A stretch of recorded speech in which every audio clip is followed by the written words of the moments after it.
Week 7, Thursday. A reading from the instruction of Saint Columbanus, The Secret Depths of God. God is everywhere, utterly vast, and everywhere near at hand, according to his own witness of himself.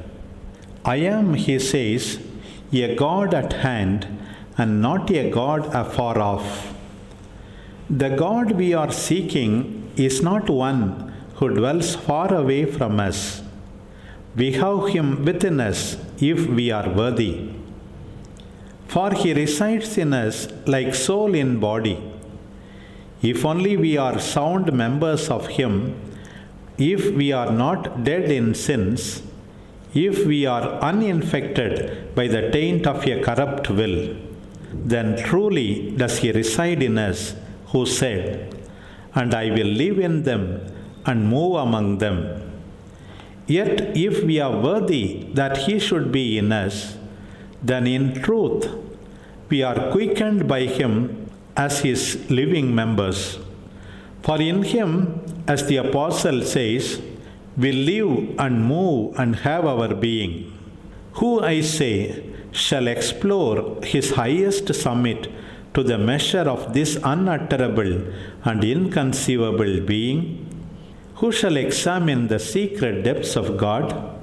Who shall dare to treat of the eternal source of the universe? Who shall boast of knowing the infinite God, who fills all and surrounds all, who enters into all and passes beyond all, who occupies all, who escapes all, whom no man has ever seen as he is? Therefore, let no man venture to seek out the unsearchable things of God, the nature, mode, and cause of his existence. These are unspeakable, undiscoverable, unsearchable. Only believe in simplicity and yet with firmness that God is and shall be even as he has been, since God is immutable. Who then is God? He is Father, Son, and Holy Spirit, one God. Seek no farther concerning God. For those who wish to know the great deep must first review the natural world.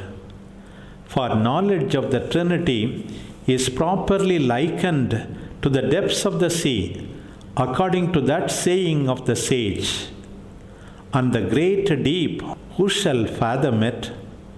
Since, just as the depth of the sea is invisible to human sight, even so the Godhead of the Trinity is found to be unknowable by human senses.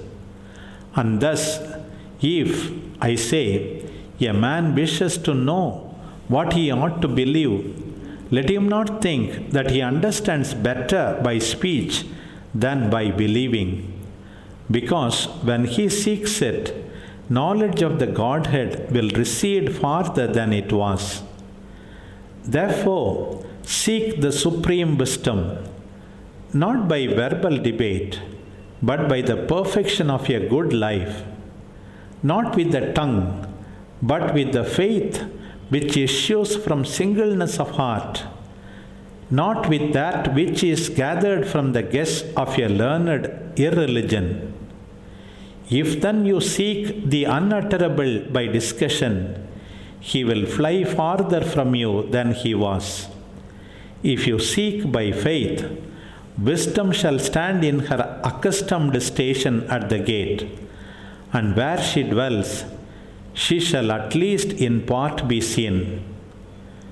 But then is she also truly in some measure attained, when the invisible is believed in a manner that passes understanding.